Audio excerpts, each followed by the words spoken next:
இனி summer holidays கண்ணு கால் GT ஹாலிடேஸ்க்கு பண்ணு. GT holidays, south India's #1 travel brand.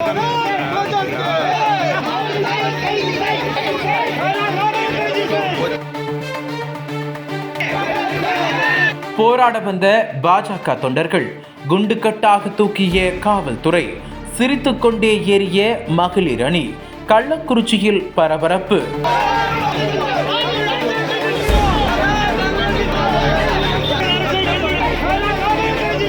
Kallakurichi மாவட்டம் கருணாபுரம் பகுதியில் விஷசாராயம் குடித்ததில் கடந்த 3 நாட்களில் மரணங்கள் நிகழ்ந்த வண்ணம் உள்ளன.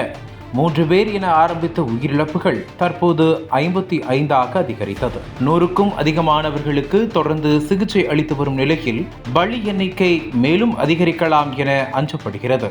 இந்த விஷசாராய விவகாரம் நாடு முழுவதும் பெரும் அதிர்வலைகளை ஏற்படுத்தி வந்த நிலையில் அரசியல் கட்சியினரும் நடிகர்களும் கள்ளக்குறிச்சிக்கு நேரில் சென்று பாதிக்கப்பட்டவர்களை சந்தித்து ஆறுதல் தெரிவித்து வருகின்றனர். மேலும் சிகிச்சையில் உள்ளவர்களை காப்பாற்றுவதற்கான அனைத்து நடவடிக்கையும் மேற்கொள்ளப்பட்டு வரும் நிலையில் ஆளும் திமுக அரசை எதிர்க்கட்சியினர் கடுமையாக குற்றம் சாட்டி வருகின்றனர். மரக்காணத்தில் கள்ள சாராயம் குடித்து 23 பேர் பலியாகி ஓராண்டுதான் ஆகிறது.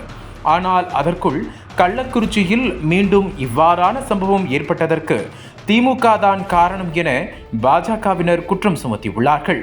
இதனிடையே கள்ளசாராய உயிரிழப்புக்கு தமிழக அரசின் செயல்பாடு மெத்தன போக்கை ஏற்படுத்துவதோடு கஞ்சா, சாராயம் போன்ற போதைப் பொருட்களின் ஊடுருவல் அதிகமாக இருப்பதாக கூறி கள்ளக்குறிச்சி மாவட்டத்தில் சாராயத்தால் பலியானவர்களுக்கு தமிழக அரசு பொறுப்பேற்க வேண்டும் என தமிழக அரசை கண்டித்து பாஜக சார்பில் தமிழகம் முழுவதும் ஆர்ப்பாட்டம் நடத்த முடிவு செய்தனர்.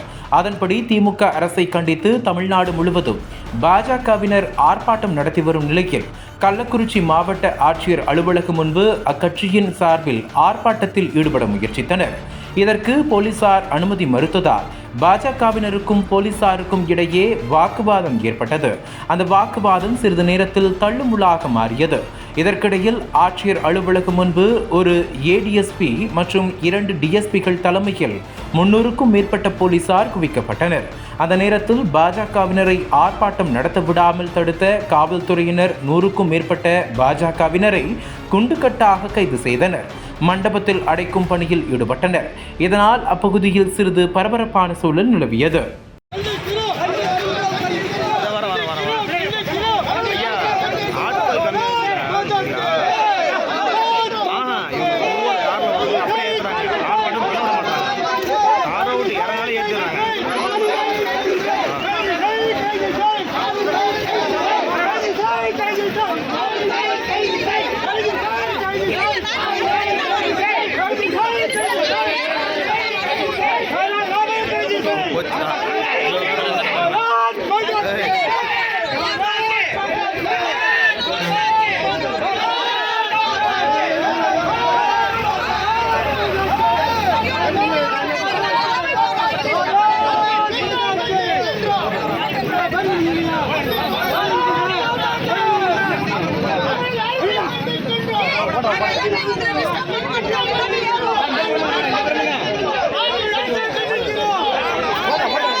அனல் பறக்கும் செய்திகளை அப்டேட் செய்து கொள்ள நக்கீரன் களத்தை இப்பவே சப்ஸ்கிரைப் பண்ணுங்க.